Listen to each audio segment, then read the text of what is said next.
Danish philosopher Søren Kierkegaard once said, "When a tyrant dies, his rule is over, but when the martyr dies, his rule begins."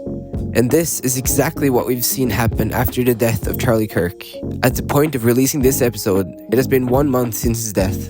Many people are saying they started reading their Bibles again, some even buying their first one. Churches are filled up by people going for the first time, and parking lots are full. It's even gotten its own name, the Charlie Kirk effect. Today's guest is Rachel Anderson. She has been following Charlie Kirk for many years and even has a relative who worked closely with Kirk himself in person. In this episode, we want to celebrate his legacy, explore the lessons from his life, and look at the ripple effects of people encountering faith and going to church. This conversation is more than just a memoir about Charlie Kirk. We want to understand what we can learn from his life. What did he start that we should continue? Who was he behind the camera, and why did his life impact millions of people? Hi guys, and welcome to For et liv with Bjarte and Ludvig. Today we actually have a little bit different episode because we're going to talk about Charlie Kirk, but then we have a guest that is Rachel Anderson. Welcome. Thank you. And welcome to coming here to us today and actually talk about him. And I think today is going to be fun to just get more understanding of what happened. And you have specific relationship with like people who know him well and have a long journey with him. And that's why I think today will be very interesting to go a little bit deeper and get just an understanding of what happened. And also for me as like, okay, what was God's doing here with this evil and turning it to good? And can we just hear just very easy or short about like, okay, who are you, Rachel? Yeah. My name's Rachel. I'm from Washington State, and I work with Youth of the Mission. I'm the kitchen manager for one of the campuses in Norway, and I've been doing that for about 3 years now. And my training and my background is in nutrition. I'm a nutritional therapist by trade, and have been working with Youth of the Mission for the last 3 years and really love that. So that's a little bit about me. In terms of my background and like how did I, know about Charlie Kirk, or what's my interest in that whole realm. I started having an interest in politics when I was about 13 years old. I did not. Unusual. Yeah. I was rocks and like when I was 14, I just got really passionate about the statistics in America with voting and how it's not as true anymore, thanks to people like Charlie Kirk. But at the time, there was just huge percentages of evangelical Christians in America that didn't vote. And so that obviously has a huge impact on how elections go. And so I was aware of those statistics and disturbed by them. And so when I was 14, I set up a voting registration table in my church. Wow. And started making announcements on Sundays, talking about the stats of how many Christians weren't voting and challenging people to register. So even though I couldn't vote, I was trying to get people to vote. And it wasn't telling them who to vote for, but just encouraging them that it's a privilege to have the right to vote. Mm-hmm. And so, so my interest in kind of politics in that world began when I was younger. And then all throughout high school, I enjoyed listening to things like different political podcasts. And Charlie Kirk's podcast kind of came onto the scene in 2019. And then the Charlie Kirk Show started in 2020. So I've kind of been listening ever since then. So for us, it's always interesting to see now, like Charlie Kirk got murdered. And for me, it's like, how was the impact that he did before this in like his life, and like what made him unique? Yeah, like who is Charlie Kirk? Yeah. So Charlie Kirk, he was a very visionary young man. He wasn't actually a politician, but he was a political activist. And he started Turning Point USA in 2012, so about 13 years ago.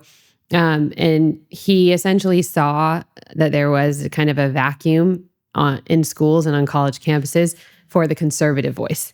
And even just kind of saw that there was sometimes a bias against the conservative viewpoint. And if students had a conservative worldview, they could also be kind of discriminated against or targeted by professors sometimes. and even myself, when I was in college, I experienced that. Like I wrote a paper that had a very small reference to faith in the paper, and I got a bad grade. And I knew it was because my paper referenced faith. So I actually like appealed it, and I argued like for my right to have a good grade because I followed the assignment and I did a good job. And then my paper was turned into someone else, and it was, graded by a different professor, and then I got a good grade. But I think Charlie, he saw that there wasn't really a voice for conservatives on campuses, and for young people to be free to have a conservative worldview and to be kind of defended in that. And so that's why he started Turning Point USA. And originally, they were kind of starting different college clubs, or what they call them, chapters. And in the beginning, they were kind of wanting to educate young people about conservatism in terms of like fiscal responsibility, and liberty, and like what are the kind of the principles and foundations of liberty, and then handing out mini constitutions so that young people could become more educated about what is the Constitution and what do we believe. And that's kind of how it started. And then his kind of more political engagement, where he began working more with politicians and doing political activism and kind of recruiting people, especially young people, to the conservative movement, started more in 2016.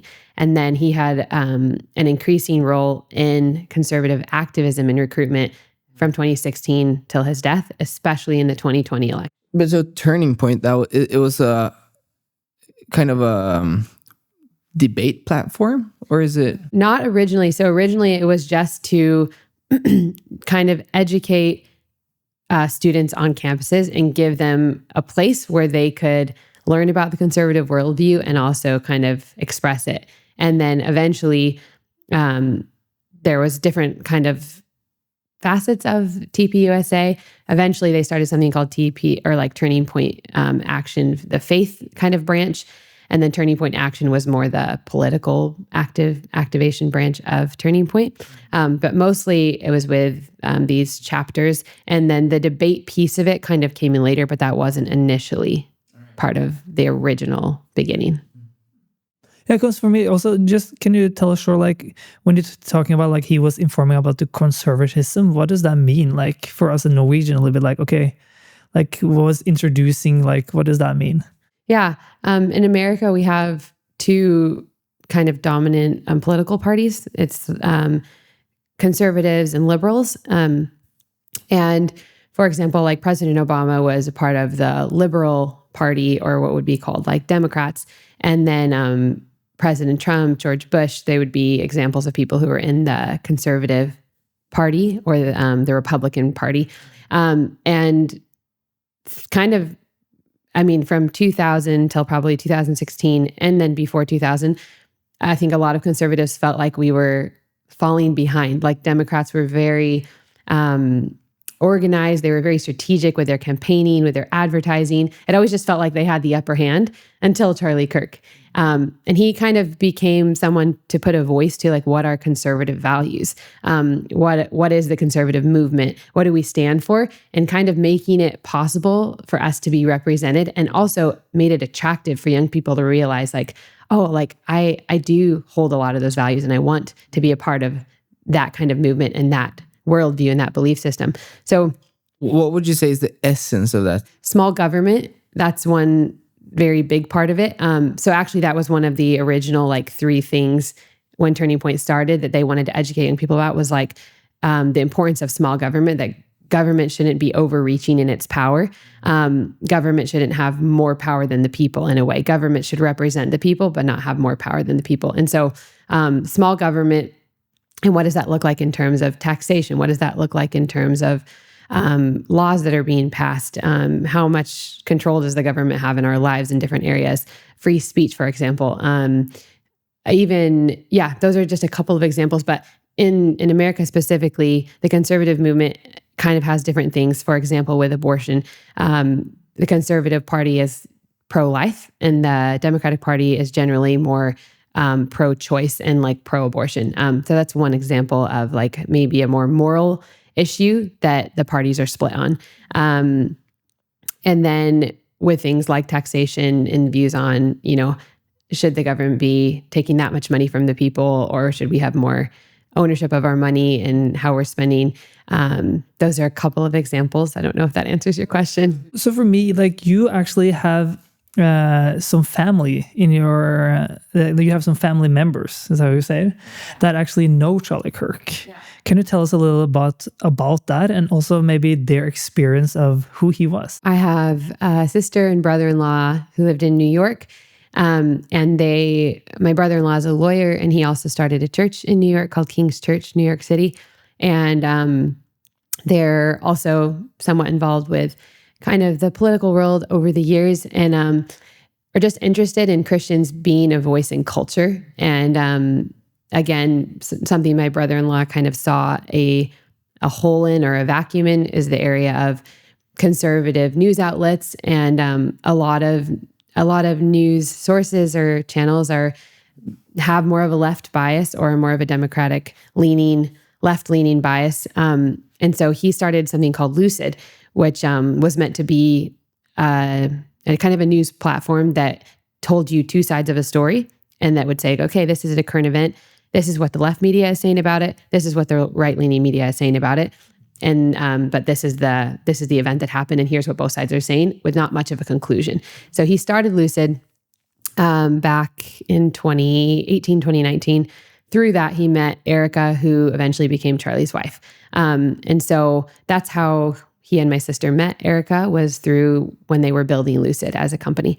And then they knew Erica, and then Erica met Charlie in 2020, and eventually said, hey, Charlie, like, you need to have this guy, David, on your podcast. And he didn't know anything about David. David didn't have a name at the time. He wasn't a somebody at all. He was a nobody in that sense. But because of Erica's recommendation, he had David on to his show. And then afterwards, David got a call, and it was Charlie Kirk himself. And he said, hey, do you want to travel with me? And 2020 was during all the COVID stuff. And my brother-in-law was the first church to open his church doors during COVID, when it was supposed to be that all churches were closed. And he thought that was a breach of actually one of our values, which is freedom of speech and the freedom of assembly, and that was a contradiction of that part of our law. And so he reopened his church doors, and him and Charlie hit it off, and they started traveling together. And then over the next 2 years, traveled together dozens of times to events, speaking events. And then Charlie asked David to be on his board of directors for Turning Point. So he is currently still a board member for Turning Point USA. Yeah, because Turning Point, they're still going, right? And even maybe I've heard like even to a much bigger degree now after his passing. Yeah, so something crazy in terms of the growth that you're speaking of. When Charlie died, there were 1,200 Turning Point chapters in high schools and about 800 on college campuses. And his goal was that in the next number of years, they would reach 60,000 chapters.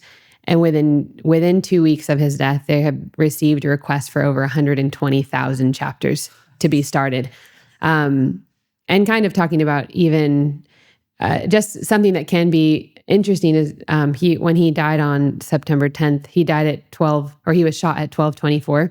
And John 12:24 is the scripture that talks about how unless a seed goes into the ground and dies, it cannot multiply. And a lot of people have just kind of recognized the significance of the time of when he died with that verse, and how so much of what he stood for and what he was believing for, God has already honored the seed of his life and his death by bringing just massive multiplication, even to a scale that I don't think anyone could have imagined.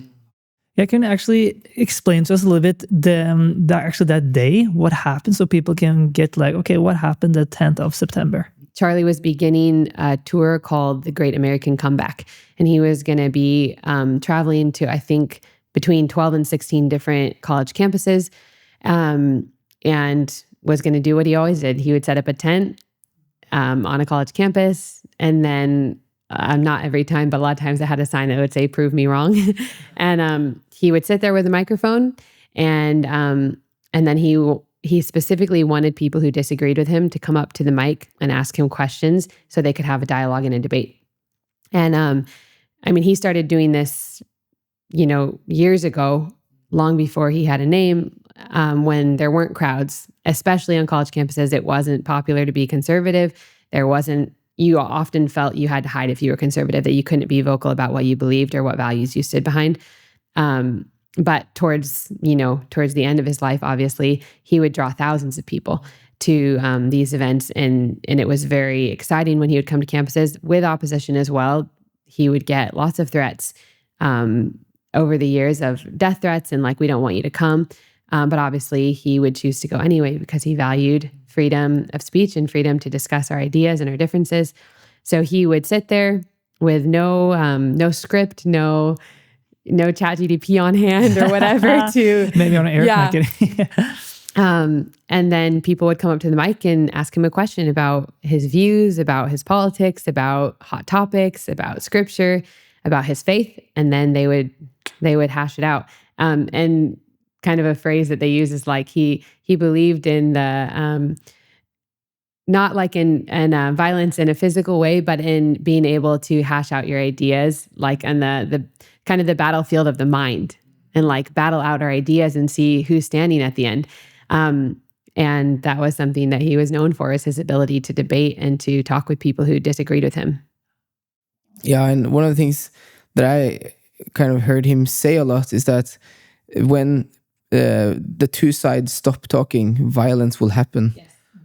And to me, that was also very, one of the key things that I think is important to take with us, and his kind of effort to face those conversations, and just kind of the way that he did it in a respectful way. Like he didn't come there to provoke.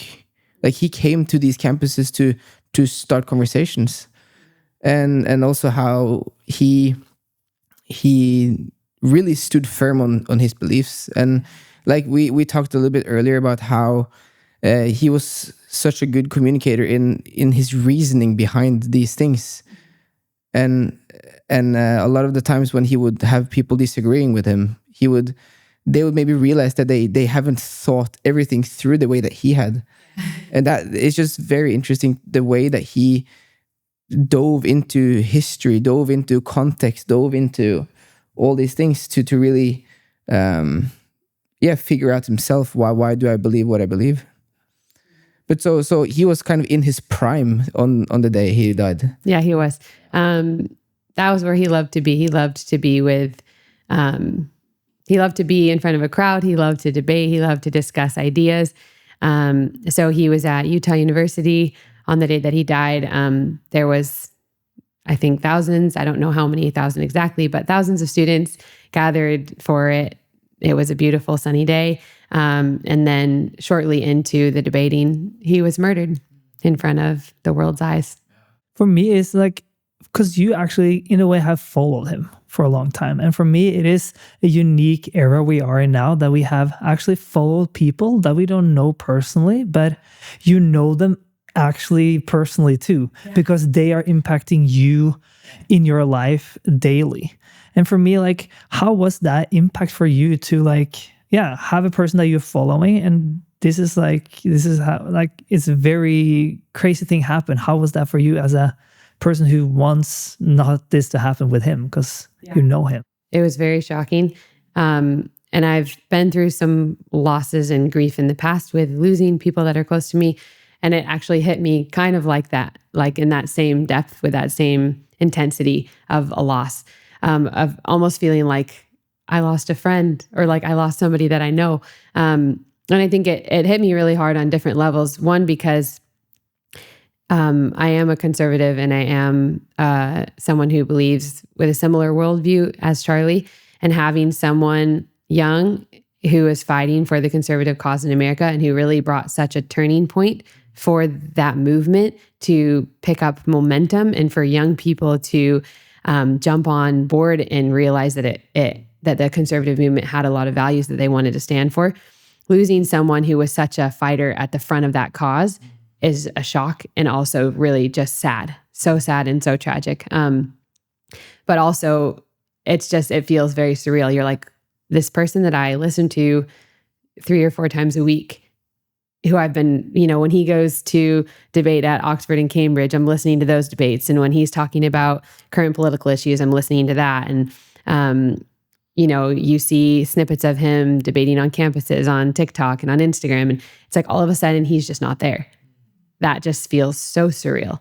And for something like that to happen in the West, I think is very shocking, because as a Christian, I hear of and I know of persecution happening in other countries, like where it's illegal to be Christian, and sadly, but we know that pastors and Christians, they die often in other countries. They're persecuted for their faith, but it feels far away.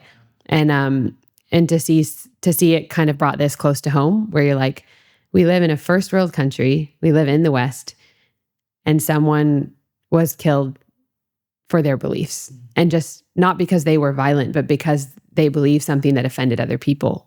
And they had values that other people disagreed with, that someone like that would die. It brings, I think, a lot of things close to home, not just for me, but for other believers in the West, where we have to ask ourselves questions of how much am I willing to stand on what I believe, even if it costs me? And if he was willing to do it, then like, how much more do I want to be willing to live that way and to stand behind what I believe? And then I think another layer of the grief was just watching my brother-in-law and sister go through this process, who knew him personally, and what it's like for them to lose a friend, was also brings just another layer of sorrow to the whole process, and another layer of intensity, and just kind of walking with your family while they're also grieving. Oh, good, because for me as well, it's like, we lost such a strong candidate in like a brother in our faith who was so gifted and so kind of called to this thing, and then I'm like, who will pick up what he did? But I mean, 120,000 applications, like obviously someone is really wanting to pick up what he started. And I think maybe after he passed, then we realize the importance of, okay, wow, this needs to continue. So yeah, just, and even the crazy fact that like the timestamp and the verse from John and everything. Yeah, like, and for me, it was really an impact for me to see that, like, man, it is a guy that, because I heard another podcast who know him also, like, he was behind the scenes too. Like, he was praying for people in the White House that he was passing by and giving them words. Like, for me, that was just small snippets that we have heard now, because people want to say, like, to have this like faith in the workplace is really important, and really, like you call in Norway, helve, like whole wood. Yeah, but integrity. He had so much integrity, like, also through it. Yeah, and for me, that is just really. It is just sometimes it's like suddenly when I'm like, on Instagram or something, and it hurts me saying like, oh, he's not there anymore. Like, it is. I had faith, and I saw that, wow, he will actually proclaim what God is want to maybe happen in this world, because he was really showing who God was too, instead of just having God on the side. I feel like he had this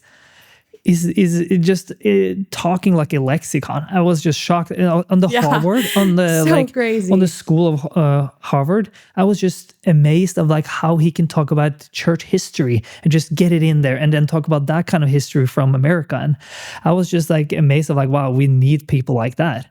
So for me, when that like happened, it really like, it hurts. And it's just, I want people to see like, okay, it is something to stand for something and have a voice and be out there. It is an important piece of life. And it is just, I as you said, I hope that other people will get inspired. And that's what, maybe it's interesting what we have kind of seen. Yeah. That it's like, this have inspired something. Yeah. And also just the way that, we so typically think that politics and faith shouldn't go together. It's just this mindset that we have sometimes. And also like, yeah, our work, our professional work and our faith, like you need to keep it professional, you say sometimes. Mm-hmm. But you also mentioned how he kind of wrestled with that and came to a conclusion. Yeah. I've heard both his close staff who ran the podcast or ran his show with him and work with him. mentioned this in some episodes, but also saw an interview with him on YouTube where he was talking about this, how when he got started, he had that wrestle and that sense that I shouldn't talk too much about God, in the political world, and kind of like keep it separate, keep those lines clean. And in this interview, he was just saying, well, why? Well, because that's what we're told. That's just what we've always been told. It's like politicians shouldn't bring up faith and pastors shouldn't bring up politics. And at some point, he just realized that didn't align with what he saw in scripture. And since his passing, I've been reflecting on just this whole topic of the two streams mixing, and like, what does scripture say about that? And what I'm seeing and noticing in the New Testament as I'm reading in Acts is how God says, or, Jesus says multiple times, and the Holy Spirit speaks to the apostles that you will be brought before kings, and you will bring, in Acts, it says in one passage that they should proclaim the gospel to the Gentiles, to kings, and to the lost sheep of Israel. And it's just this interesting theme of God was expecting the gospel to be proclaimed by his apostles and by the disciples before kings. And that kind of famous verse, when you stand before kings, don't be afraid of what you'll speak, and for in that hour, the Holy Spirit will give you the words. And it just struck me. He says, when you stand before kings. And so I think both we see that in the New Testament, but also in the Old Testament, the prophets were regularly speaking to those in political positions and to the kings of nations. They were the ones who were bringing correction and words from God to those who are in leadership over nations. And so we see both in the Old Testament and the New Testament that there was this mix between kind of the religious profession, so to speak, and the political world. And I think Charlie, he realized that. And also Charlie spoke about how Jesus said we're to make disciples of nations. We're not just to make disciples of individuals and people, but of nations. And that was one of his burning passions, was to see nations look like the kingdom of God, to see the beautiful things about how God made the world and the value of human life and creation for it to reflect the glory of God. And that's what he wanted to see. And so he was both extremely educated in his political views and his worldview and his policies that he believed in, but he was not ashamed to also talk very boldly about his faith in Jesus and what the gospel is. And he often spoke about both. And I remember over the years being kind of surprised, like, wow, he's so bold about Jesus, even though he has such a big platform. Like, you would kind of think the more he had a platform or the more he was connected to politicians, that he would kind of pull that part back a little bit, because that's what we're told you should do. But that he never did that. And even so, he had millions of people listening to him. And that they weren't all people who had the exact same worldview as him. But he didn't see that as a problem. So you have a brother-in-law. Do you have some more stories that you heard from him, or that you have heard too of Charlie Kirk, like how he was, doing his faith in his workplace? I don't have any like specific stories I can think of off the top of my head, but when I asked my brother-in-law, like, what are 3 words that you would use to describe Charlie? He said, intensity, visionary, and discipline. And that faith was very important to him. That he was always praying before meetings, before meals, like just this bringing God into the everyday moments was very normal for him. And I think, especially now where there's so many opinions floating around about who he was, and a lot of criticisms also, and a lot of misunderstandings, and maybe a lot of things taken out of context, I think we have a choice. Who do we want to form our opinion? And I think in some ways, why would you let or want somebody who hates someone to be the person who gives you your opinion of that person? And I think a lot of news outlets don't agree with maybe his worldview, and therefore probably don't view him in the best light. And so why would I want that to form my opinion of who he was as a person? And I think at the end of the day, you don't have to even agree with his politics, but that doesn't mean you have to let a negative view form how you see him as who he was as a person, if that makes sense. And when you listen to his wife speak of him, who knew him more than anybody, she has only good things to say about him, and has said, like, he never raised his voice to me as a husband. He never yelled at our children. And even J.D. Vance, the vice president of the United States, when he heard that, he was like, man, I've got to up my game as a dad and as a father. Like, that's not my story. But I think Charlie was truly a man of outstanding character, where he like lived with a kindness toward people as individuals. And even in debate clips, it's interesting because you can see he gets heated in debate sometimes. But that's what debate is. Debate is it's like verbal sword fighting in a way. So it's appropriate for there to be intensity and for there to be even raising your voice sometimes in those types of moments. But then how he treated people as individuals and how he treated people behind the scenes, like from the people who were closest to him, who traveled with him, his own wife, his family, you only hear that he was extremely kind and extremely good and a man of character and a man of Christ-likeness. And so I think that that's important, whether or not you agreed with his views or his politics, to let your perspective of maybe who he was as a person be formed by people who knew him the best, not by his adversaries. Yeah, because for me, it's been very interesting to be a Norwegian and be kind of like seeing like what is Norway doing of this. And it's been very interesting in I call it this era, because in a way, often we as viewers know more about him than the media, because media just tipping into something. Oh, now is a thing. I'm going to hear something, I'm going to say something. And that's the interesting part of like, we kind of see that they kind of just trying to get their like point and see this is evil or this is not good. But then actually people, and that's what I like about the era we are in now. People who actually want to know more, they can actually easily, as you talked to us about, like they made a podcast for 2 hours. And you said that they went through like different things that people said that, oh, he said this and said that, and then they put it in context. And for me, that is just so a blessing to know that, okay, we have media, and I feel like media trying their best, but you know, they just don't know him and haven't known him for years. And that's the people you want to listen to. And that's for me why we want to have you here too, to like, okay, how is a person who have maybe actually followed the person, and we get a fuller picture. And I think that's the people we want to, as you say, like you want to listen to people who have some authority in the time and understanding who the person is, instead of being like just pointing at him and, oh, that was weird, and then you just leave him and never talk about him again. But also, I mean, like the reaction, you had heard a guy who said that Charlie Kirk's death led to revival. And if you compare that to like the situation of George Floyd, you know, when he died, a lot of violence actually happened. Yeah. And just for this situation, I think you see by the fruits what type of man Kirk actually was. Because, you know, when the people around him, I mean, his memorial was a huge thing. Let's talk about his memorial. Yeah, that's good. I agree. Because the people closest around him, they carried a lot of the same values. They knew him, and they wanted the memorial to kind of reflect what he would have wanted. And, you know, they had worship. They proclaimed the gospel.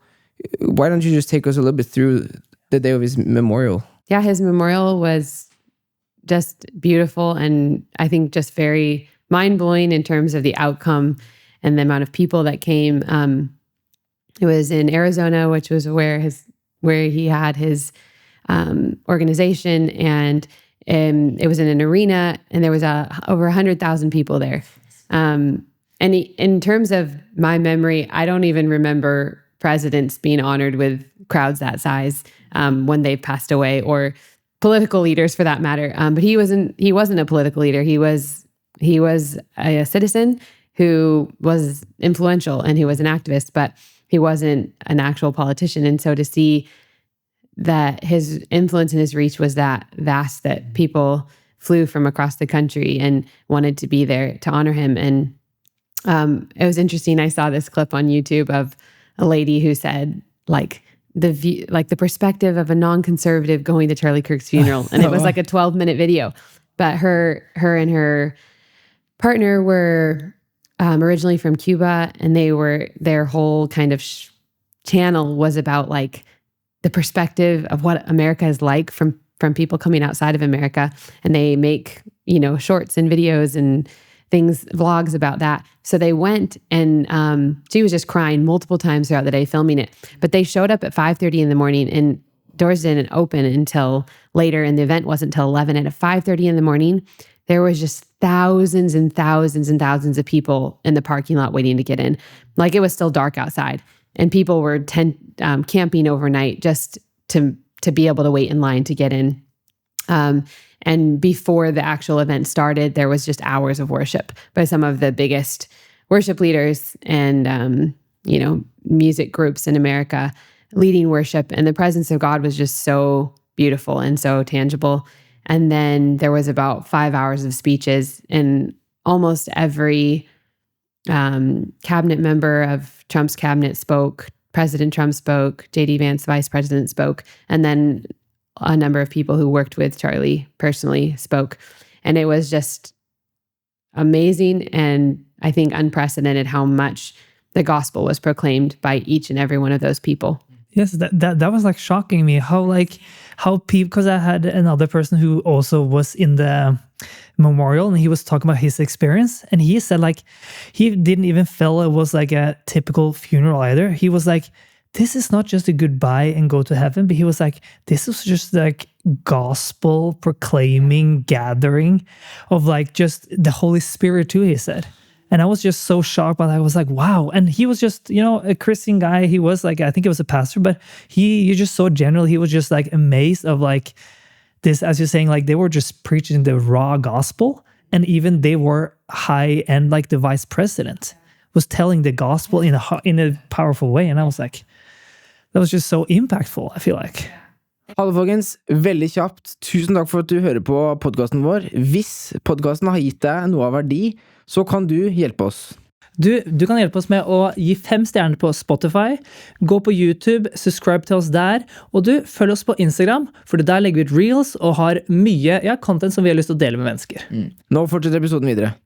And kind of going back to what you were saying about how when George Floyd died and riots broke out all over America and in other cities in the world even, you know, these kind of riots and parades and things were breaking out that were violent. And I lived in Minneapolis at the time that happened.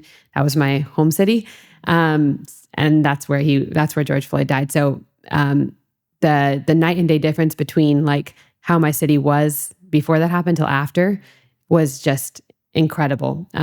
So many buildings boarded up, so many businesses were broken into and burned down, so much destruction on both just a natural level, but also people being killed and just violence.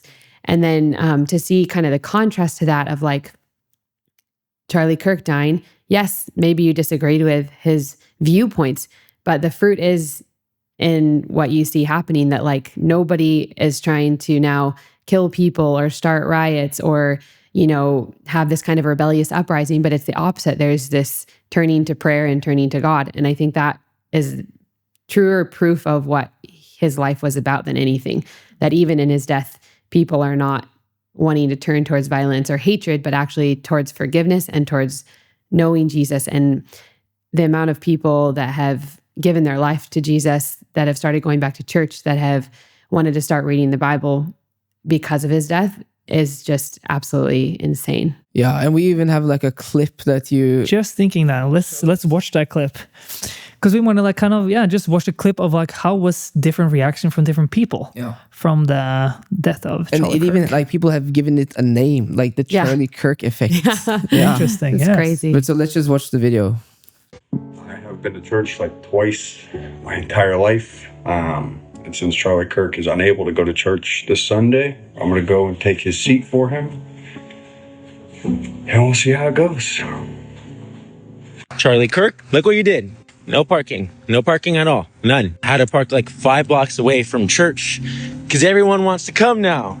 Amen. Thank you, Jesus. Thank you, Charlie. We went to church today. It was the first time in 20 years. It was the first time for our children. We are raising 3 boys that will one day be men. And we want those boys to be as strong in their convictions as Charlie Kirk was. Here's the line for the second service. And there's never a line. By the way, there's never a line. Okay, I see. Thank you. I didn't know Charlie Kirk, never met that guy before in my life. And something else that I've never done before in my life is believe in God. I'm going to wear this suit to church. I'm going to go to church. I'm going to try to be a better father, husband, and leader for my family. Because I saw this yesterday, you showed us, and it just makes me it breaks my heart in a like good way. Like it's so powerful to see this like people, especially the last one there. That just really speaks to me. That's like, you see this guy is a guy who just trying to live life, and then suddenly he's like, I gonna go for God and have faith. And you see like he's stepping up to just know that the dad role is important, and that what Charlie Kirk been talking about, he was like, okay, I'm gonna grab it because it is actually something God is speaking through him. And he wants to go forward and see like, okay, I want to stand up for my kids. And like, for me to see like the impact here, that's what like makes me like, wow, it's something very different that you making, as his wife said, like it's a revival happening, not death. But I'm just curious, like, what do you think is your reason why people all of a sudden wants to go to church, read the Bible? Yeah, what do you think is the motivation behind that?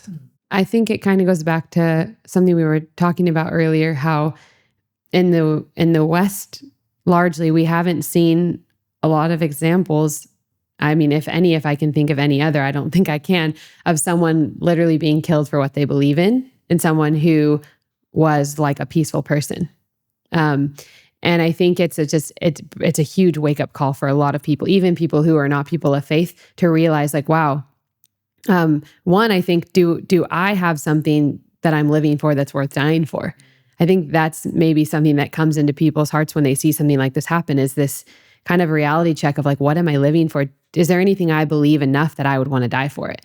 And I even saw another talk show where a guy who was not a believer, and not just not a believer in God, but like he was an atheist, and he was like, Charlie Kirk's death provokes me because he so firmly believed what he believed, and that provokes me. And he was just being super open and honest on the podcast of how like his death makes him have to think harder about like what he believes. And I think also how he died, it provokes you in the sense that it's like it's wrong. It's like an injustice to see someone killed like that for peacefully having a discussion and a debate. And I think even people who don't believe in God, that provokes something in you where I think you have to start asking like, what's going on here? And I think a lot of people, I've seen comments all over social media platforms, people who aren't Christians are saying like, something's off here. Like this wasn't just a murder, but there seems to be something spiritual going on. Like I think the reality that there's like a battle between dark and light, and that there is evil in the world, that is kind of being put in people's faces, and it's waking people up. And I've just seen a lot of people who are saying like, yeah, I'm an atheist. Or even this one guy on another interview, he was like, I am someone who's been believing in Norse gods and like very spiritual, very into, spirits and spirituality. And he was like, I'm buying a Bible after this because I have never seen people respond to a situation like this like the Christians are. Like he was like, I would expect violence, I would expect anger, I would expect hatred, but all I'm seeing from the believers is peaceful gatherings in prayer and incredible tenderness in their hearts. And he was, just by that response of the believers, he was provoked to be like, you can't have that kind of peace in this kind of circumstance unless you have something that I don't have. And so I think it's just a wake-up call for people in a lot of ways to realize like, what am I living for? And also there is a war that we live in, and there's dark and there's light, and I want to make sure I'm on the right side. And I think Charlie was so open about his faith that I think it's like people are longing to look into who was this God that he believed in so much that he would actually lay his life down for that. And people want to know that. And also the people who knew and reflected now with goodness and prayer. For me, that it makes sense that it provoke a person to be like, this is injustice. And you guys go to the church and pray and gather and kind of just go closer to God instead of just going against and fight. For me, that makes so much sense to a person who's like, this is wrong that you guys are doing this, but this person sees, but it's good. Yeah. And that's crazy. Like, why can you do that? Like you shouldn't do that because they will never have done it. And it makes so much sense for me to like, it just have to just make them turn because they see it, but it's like, okay, you have something that he doesn't, like, they have something that they don't have. Yeah. And that it's just so powerful. And one of the interviews that you talked about with a guy who talked about Charlie Kirk as well, he said that, a quote, when a tyrant dies, his rule is over. But when a martyr dies, his rule begins. Yes, that was in the memorial, one of the speeches. Yeah, and even like his wife, first thing, forgiving the killer as well. Powerful. Because for me, like the thing with the tyrant is like, it is like this sentence is just so powerful for me when I'm hearing it. Because when he said it's just something about like, it says, but when a martyr dies, he rules begins. For me, that's just like, for me, it just feels like so godly. And so like, okay, it's actually God who leads, not us as people. We are people who stand up with him and join his journey. And he can still go forward without you in a way. Like it's sad, but like he do it because he's so powerful and he has like a deeper like power to help other people. And I feel it was so powerful. And for me, I also want to almost question to you, like for the speech that his wife had. Do you want to speak a little bit about the speech and how that maybe, for me, it impacted me? And did that speech impact you, Charlie Kirk's wife's speech? His wife is she's very eloquent, very well-spoken, very beautiful woman, very educated, very intelligent. And just the way that she has handled this incredible tragedy and loss and grief and just her courage to speak at all is amazing. And I think the world is just kind of in awe. But then what she said with her words, she could have said a lot of things, but about halfway through her speech, she just segued into Jesus on the cross and how he says, Father, forgive them for they know not what they do. And then she says, through tears and like great struggle, I think even to get the words out, she was very emotional through the whole speech, but she says, and like the man who killed my husband, I forgive him. And she just started weeping after she said it. But it was just, I think it's kind of like you're like, everyone watching is thinking, I couldn't have imagined this right now. And it was just, you're like, wow, if that's not the gospel, then I don't know what is. Because she opened up like, forgive them, Father, they don't know what they're doing. It's like that sentence is so powerful. And then you see that she understands that connection with, okay, this guy didn't know what he was doing. Yeah. And interestingly, something she said before that, which I think is incredible, is she was talking about Charlie's heart and mission. And one of like the things that was in Charlie's heart was to reach the young men of this generation. That in the West, there has been an attack on young men. There's been an attack on masculinity. There's been a diminishment of men's voices and kind of,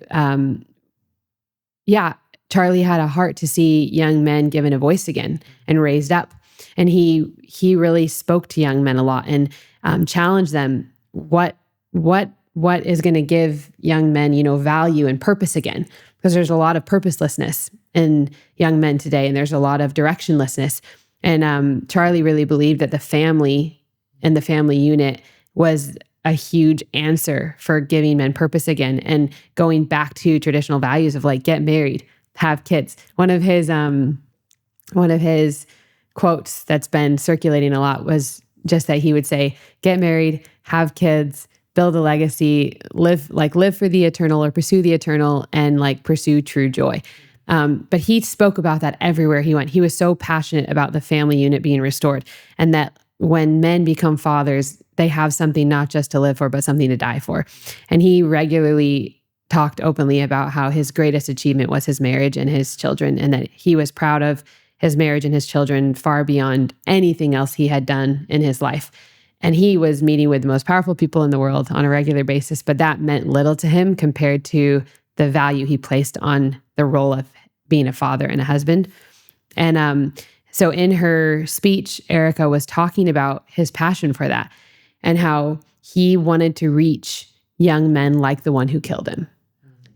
She's like, he was wanting to reach the young men who were like just unhappy, angry at the world, lacking vision, lacking purpose.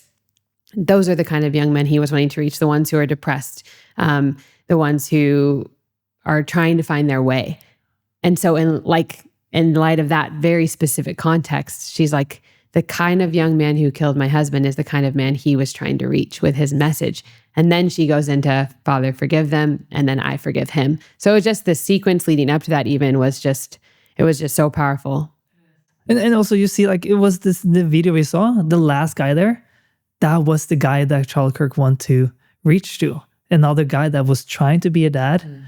And just, you saw that. Yeah, in that video. In this video we just saw, I was just like, again, it's another connection that guys is connecting to that. And it's fun when we say he's speaking about it, but we're seeing actually action that those young men is actually connecting and taking action on it.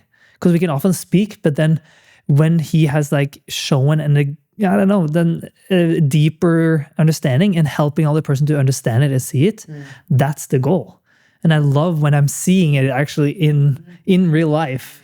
You're seeing dads becoming actually fathers and want to take care of their family. Yeah, and Charlie Kirk, he wasn't this like, huge muscular kind of testosterone guy. You know what I mean? Like, just be the man, be the top dog. But the way that his message came through, it's just in such a godly way. Like, he didn't have to put on this persona of a muscular testosterone guy to be a man. Yeah.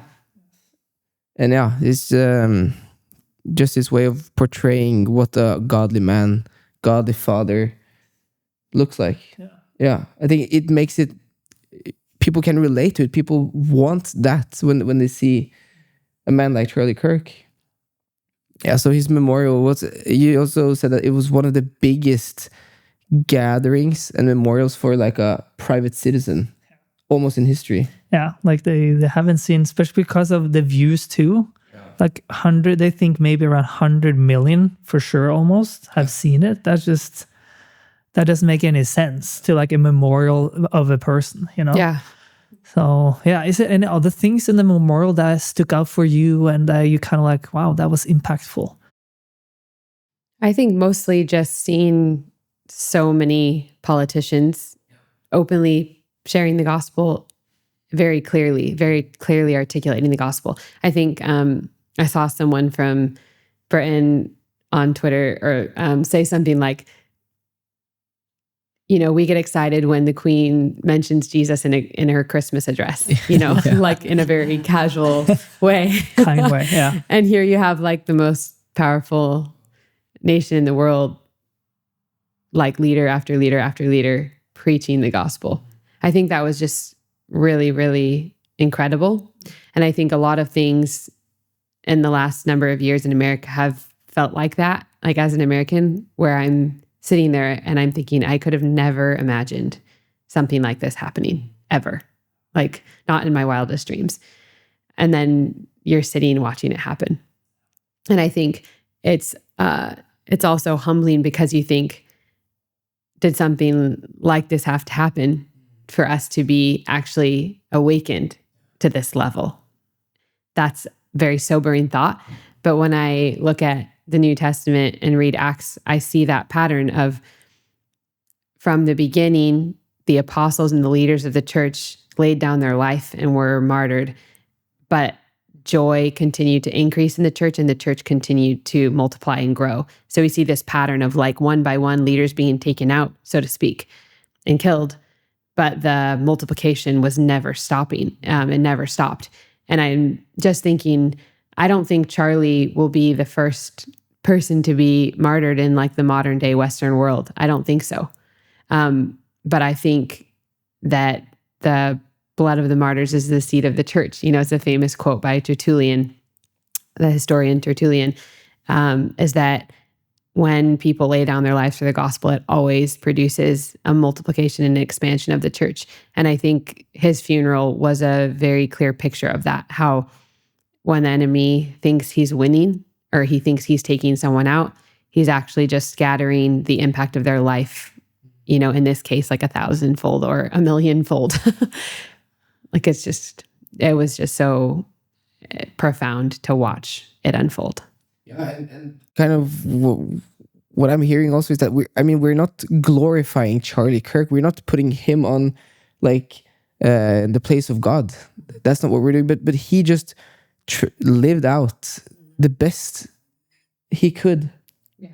You know what God calls us as believers to do, and that's what we're highlighting. That's what we want everyone, and that's what he wanted everyone to be called to, that type of standard. And so, I mean, now we've talked about the ripple effects of his life, and let's just talk about kind of moving forward. What now can we bring and learn from Charlie Kirk? What would he want us to do now, you think, in a way? I think something that stands out to me is his life of engaging with people who disagreed with him.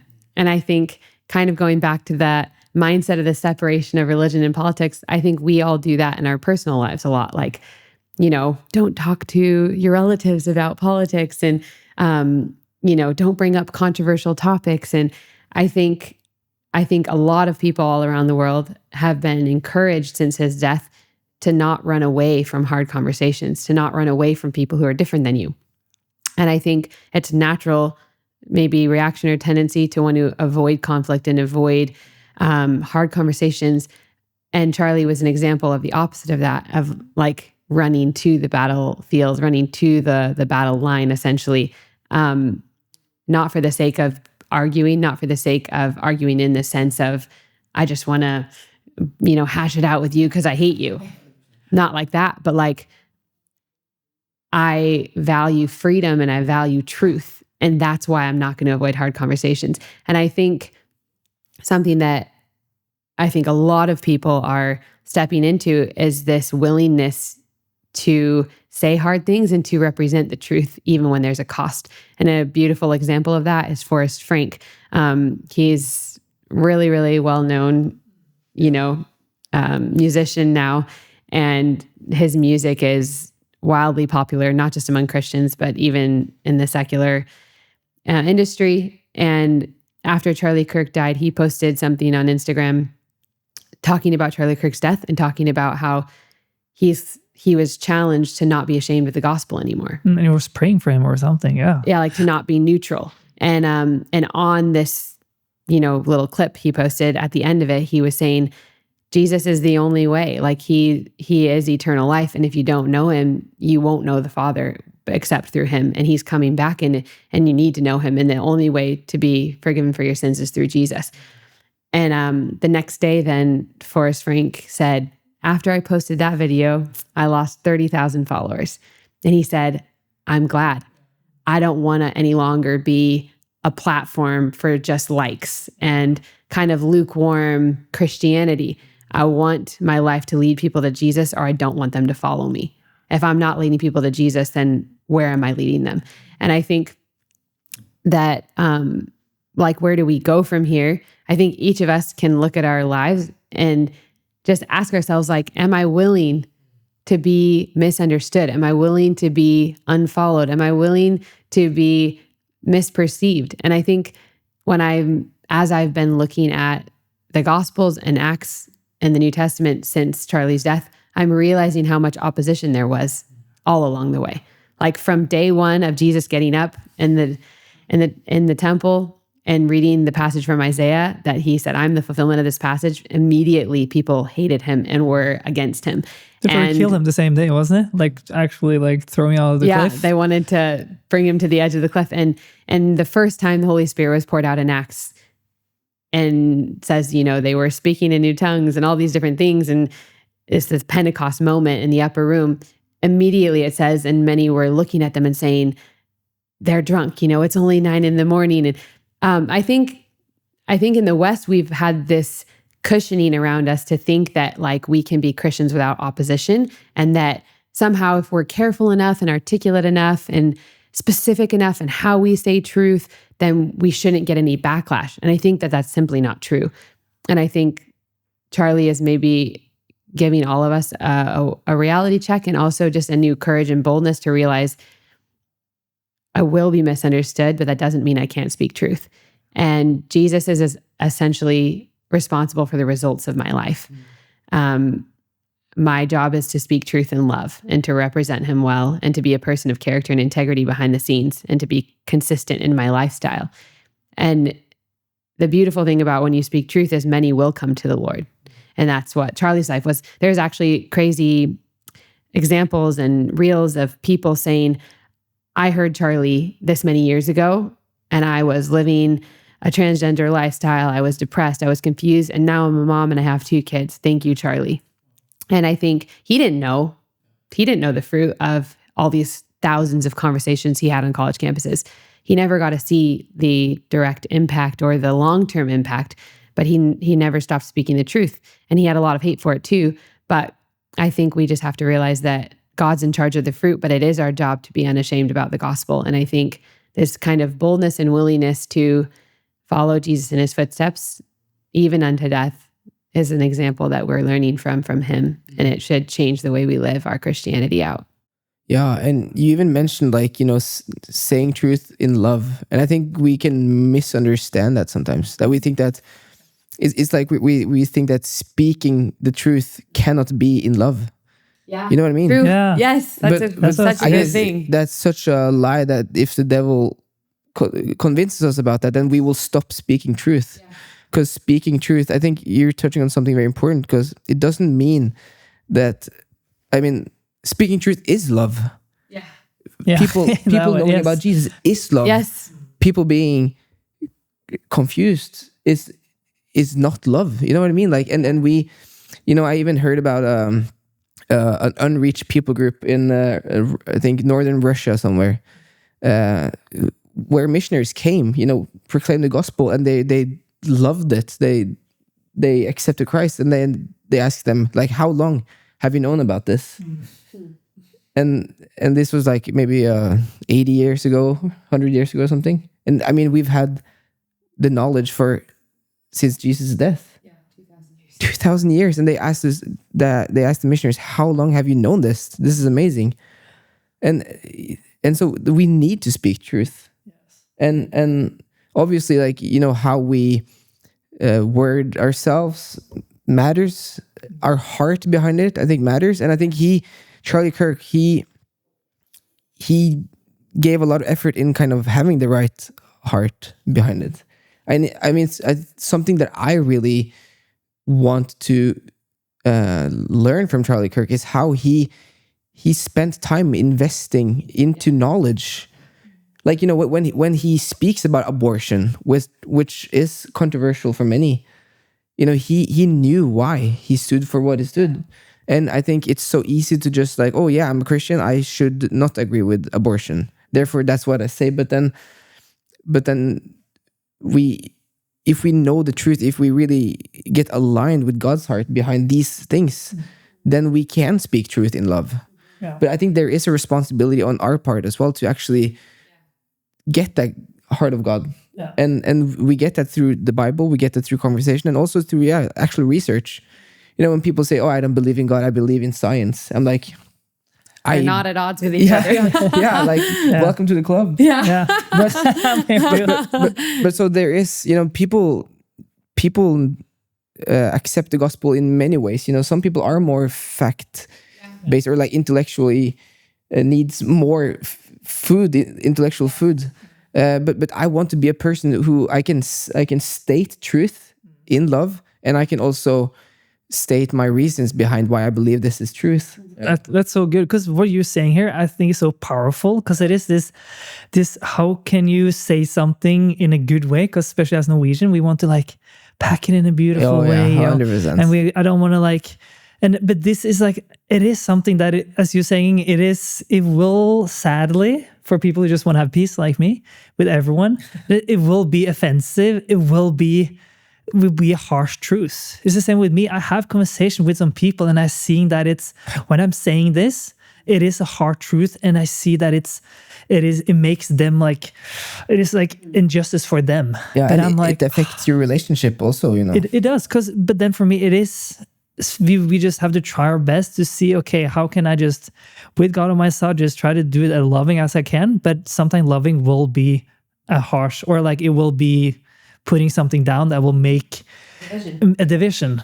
And that's the interesting part. You're really pushing here kind of in a very good way. And it's like, it is here, because it is in the Bible. And here, Charlie Kirk, he was this division, and Norwegian is like, oh no, he needs to say it nicer to this person. But I have seen Charlie Kirk speaking very nicely to a person who was transgender, but the thing, they came very humble to him. He came humble to them. And if someone came antagonistically, or what he would say in bad faith, because they just want to hash it out, then he would hash it out. So he did meet people where they were coming from, very much. And that's an important piece too, to know, and you need to have you see the bigger picture to know those things too. But I think as Norwegian typical, I think we need to try to little bit more like offensive, because we are easier on that side, but it is our culture too, maybe. Yeah. So, and also like, you know, even with Forrest Frank, like I want to post more. Like even like I don't need to be a content creator to start this, but like if I see some Instagram post that inspires me, that really challenges maybe society's moral values and these things, like I want to post more of that. Yeah, that's the least thing I can do, and to use like spread it kind of.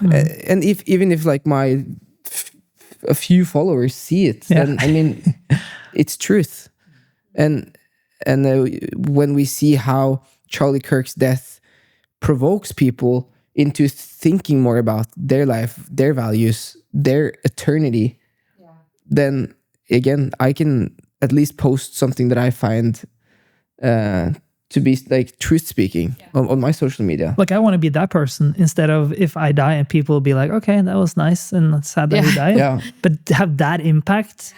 I can plan a huge memorial for you if you want. It's gonna be 2 million, okay? For this thing. Yeah, but it is something there, you know. Rachel, what would you say is like a call to action to the listeners? I feel somewhat like it was what I said before in terms of, not like, I think one would be like, educate yourself on what you believe. Don't let it be enough that you just have certain beliefs, but try to take it a step further to dig to know, why do you believe what you believe? And I think a lot of people are in university. A lot of people are in, maybe they're in some sort of school, or they're in the workplace, and you're around people who don't agree with your worldview all the time, and start to just ask God, like, what are ways I can no longer be silent, where I'm just kind of a fly on the wall and I'm blending in with what is said. This is how things are. And you better not disagree, and don't challenge it. Yeah. Don't ruffle the waters, or don't shake things up at all. And to just start to recognize the moments when you can speak up and don't be silent. And it's a privilege, if you live in the West, that we can say things. And I think we take that for granted too much. And I think there's a lot of Christians in universities and in settings like that where they just never talk about their faith. They never talk about what their beliefs are when they're sitting in a class and the professor is going over things that you very much disagree with. You just don't say anything. It's just easier just to be like, well, I don't agree with that, but I just won't say anything. And I think taking the step to just be courageous enough to raise your hand and say, excuse me, but I don't agree with that, or this is an alternative perspective, or, that it takes a little bit of work to know why do you believe that? And do you have any backing to what you believe? So I think one, becoming more educated, and I think even just being a learner, like Charlie was really a learner. When you listen to stories about him and people who traveled with him, he was constantly learning. And he also, his wife talks about how he loved excellence. And he was a huge sports fan. He loved sports. And she just said it's because he loved people who were doing like the best job at what they were doing.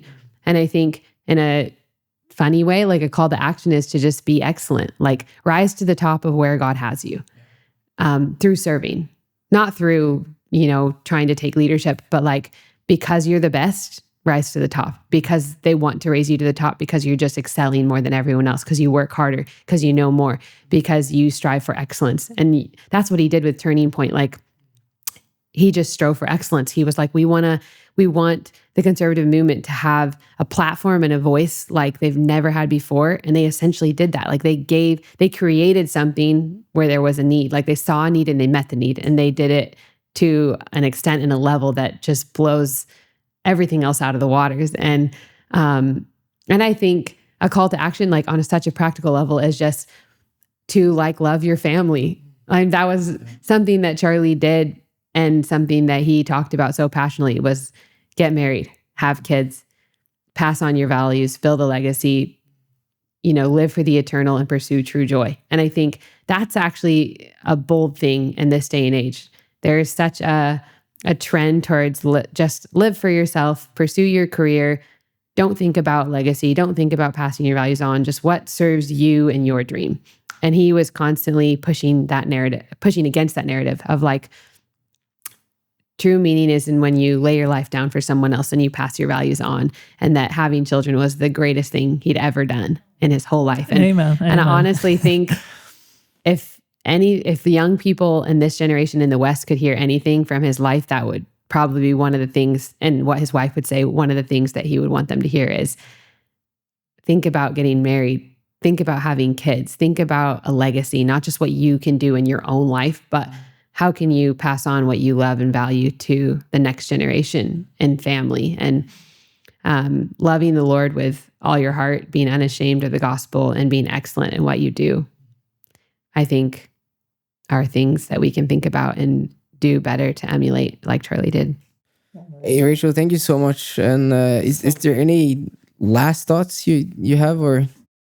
I don't think so. It's just been awesome to even research more about his life in preparation for this, and just a joy to talk about him and hopefully inspire Norwegians to want to know more of kind of a more of a window picture into his life, not just what you can catch in 15 seconds of a reel on Instagram or a news outlet that maybe doesn't even like him, And yeah, like at the end of the day, you don't need to agree with him or even agree with my perspective of him, but you should take the time to do a little bit of deeper digging to understand the context of the things that he said and what was his true meaning behind things, instead of just believing what you're told and the controversial, very small snippets of quotes and sayings that can seem really offensive and really hateful, and try to understand the deeper meaning. And I think if you've never listened to a Charlie Kirk Show podcast, go listen to one.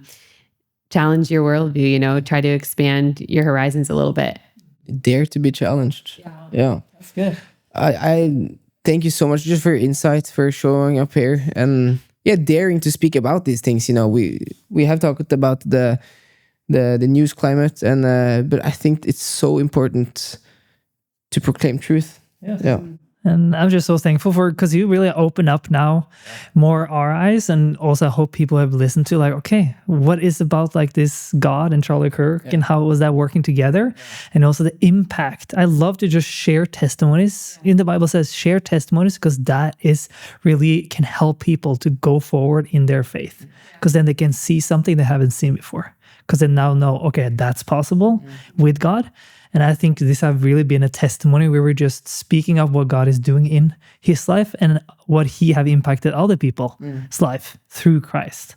And I'm just so thankful for you, Rachel, to gone deep and informed us about different things about him. And I have learned, and I've been touched too, just be seeing on videos, and I just feel like this is a really important podcast, an important message that we want people to take action. And yeah, all the things you said was just very powerful. Thank you so much.